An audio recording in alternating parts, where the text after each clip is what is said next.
This is the Russian Federation, the largest country on Earth. A sprawling land of frozen tundras, endless forests, ancient cities, and vast natural wealth. A nation that has outlived czars, revolutions, and the Cold War. It has stood face to face with empires and emerged scarred but standing. But today, a different kind of threat looms. Not from invading armies, but from its own foundations. Because the Federation isn't just Russia, it's a fragile web of more than 80 regions, dozens of ethnic minorities, and hundreds of suppressed tensions. And after decades of centralized power, economic decline, and an unwinnable war in Ukraine, that web is starting to tear. Three deep cracks are forming: ethnic divisions, economic breakdown, and geopolitical overstretch. Could we be witnessing the slow unraveling of a nuclear superpower? This is the story of how the Russian Federation might fall. If you find value in deep geopolitical stories like this one, please consider subscribing to the channel. It helps us reach more curious minds like yours and tells the algorithm you want more content like this. The modern Russian Federation was born in 1991 from the ashes of the Soviet Union. But unlike the USSR, which was a union of republics, the Russian Federation is a patchwork of 85 federal subjects. Some are large oblasts, like Moscow and Krasnoyarsk. Others are autonomous republics like Tatarstan, Chechnya, or Buryatia, each with its own ethnic identity, language, and history. What unites them isn't culture or heritage, it's power. The power of Moscow, backed by oil, money, and brute force. Chechnya, for instance, fought 2 bloody wars to break away in the 1990s. The price? Entire cities flattened, tens of thousands killed, and the region brought back under control by installing a brutal loyalist, Ramzan Kadyrov. But beneath the surface, many of these regions remain restless. Tatarstan has long wanted more autonomy. Yakutia and Buryatia resent being treated as internal colonies, and the war in Ukraine has only made things worse.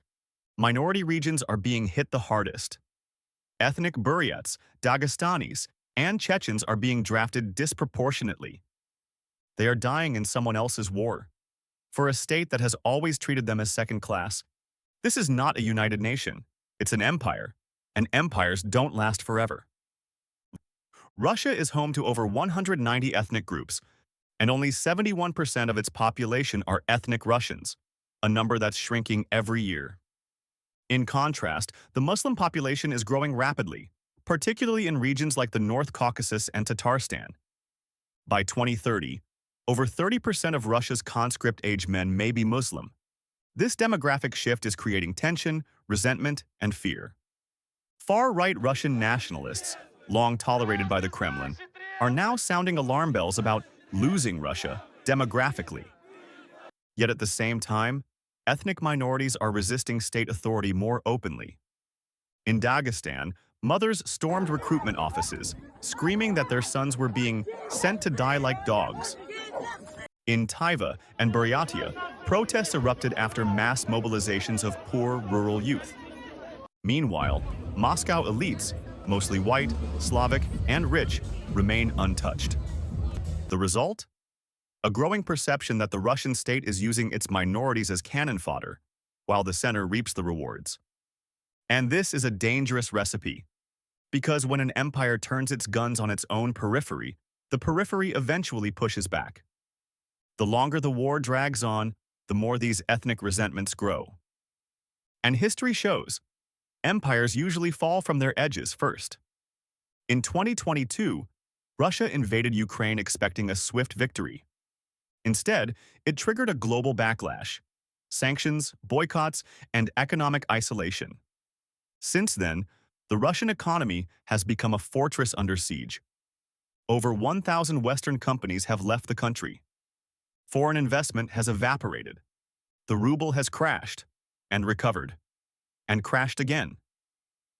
Oil and gas exports, once Russia's lifeline, now face declining demand and falling prices. And this exposes the core weakness of its entire economic model. For decades, Russia has functioned not as a workshop for the world, but as its quarry. It sells what it can dig from the ground, not what it can create with its mines. There is no Russian Apple, no global tech giant like Samsung. Only oil, gas, and metals. When the world's demand shifts, the entire foundation threatens to collapse. But the deeper crisis is internal. Skilled workers are fleeing the country. Factories can't access key parts. Inflation is crushing the poor. And military spending is devouring what little remains. Meanwhile, oligarchs are getting richer, feeding off state contracts and war profiteering. And the average Russian? Struggling to find basic medicine or affordable food. To paper over the collapse, the Kremlin pumps out propaganda. But the cracks are impossible to hide in rural Siberia or war-torn border towns. As history has shown in the USSR, when the economy breaks, the political system soon follows. When Russia invaded Ukraine, it wasn't just a military campaign, it was a gamble. A gamble to assert dominance, suppress dissent, and unite the country behind a common cause. But the war has done the opposite. It has exposed deep corruption in the military. It has shown the limits of Russian firepower. It has bled the country of men, money, and morale. The mutiny of the Wagner Group in 2023 was a shock. For the first time, a private army marched toward Moscow, meeting little resistance. It was stopped, but the message was clear. Putin's grip isn't as firm as it seems, and as governors gain more autonomy to manage the war locally, the old Soviet problem returns. Regional leaders building independent power bases. What happens when those leaders stop listening to Moscow? From Kaliningrad to Vladivostok, there are regions with distinct identities, histories, and now, grudges.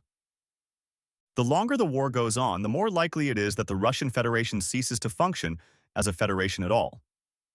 If the Russian Federation collapses, the world must prepare for chaos. This isn't just any country, it's a nuclear state, with the largest arsenal on Earth. Over 6,000 warheads spread across dozens of bases, some in volatile regions. Who controls them in a post-Russia world? Will we see warlords, breakaway republics, or civil war? What happens to Siberia, rich in resources and lightly defended, if China decides to protect its interests? Could Chechnya declare full independence again? Will Kaliningrad try to break free and rejoin Europe? Would a new Moscow-centered republic emerge, and what ideology would it follow? The end of the Soviet Union was painful, but mostly peaceful. A collapse today might not be.